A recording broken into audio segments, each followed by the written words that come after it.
As president of the Commonwealth War Graves Commission, the organisation responsible for the creation and upkeep of the magnificent and deeply moving Menin Gate, I'm delighted to have this opportunity to thank the people of Flanders, and especially Ypres and members of the Last Post Association. The 54,000 names recorded there came from around the world.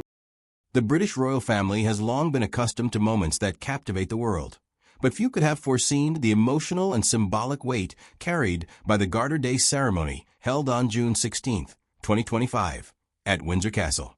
In an unexpected and historic gesture, the Duke of Kent, a stalwart figure in royal life for decades, passed on his ceremonial leadership of the most noble order of the Garter to Catherine, Princess of Wales. This unprecedented decision surprised royal insiders, stirred conversations across the Commonwealth, and marked a definitive moment in the monarchy's evolving journey.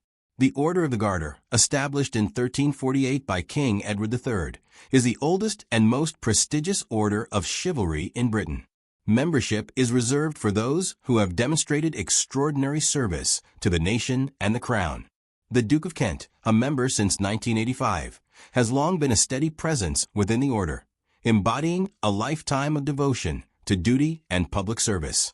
At 89, recognizing both his advancing age and the need for renewal, the Duke chose to entrust this revered position to Princess Catherine, a figure who represents both continuity and modernity within the royal family. The Garter Day procession itself was a magnificent display of pageantry and heritage. Under the summer sun, Windsor Castle gleamed as the royal family paraded in full ceremonial regalia. King Charles III led the procession in the order's traditional velvet robes and plumed hat, with Queen Camilla at his side. Accompanying them were other senior royals, including the Prince of Wales, Princess Royal, Duke of Edinburgh, and the Duke and Duchess of Gloucester. Crowds gathered to witness the grandeur, fanning themselves under parasols and cheering as the procession made its way from the quadrangle to the historic St. George's Chapel. Catherine, Princess of Wales, stood out with her composed elegance. Dressed in a tailored white peplum ensemble by Self-Portrait and a classic saucer-style hat by Shaw Barrett, she radiated a refined and timeless beauty. Her pearl jewelry and soft, cascading waves of hair added to her regal appearance. Despite the grandeur surrounding her, it was Catherine's quiet confidence that left a lasting impression. Walking beside fellow royal spouses, her demeanor reflected both the gravitas of the occasion and her readiness for greater responsibilities.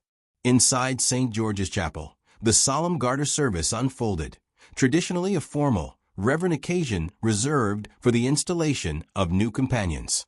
However, this year took a historic turn. The Duke of Kent, who for years walked in this procession with quiet dignity, arrived by car, a subtle acknowledgement of his age. As the service progressed, anticipation filled the chapel.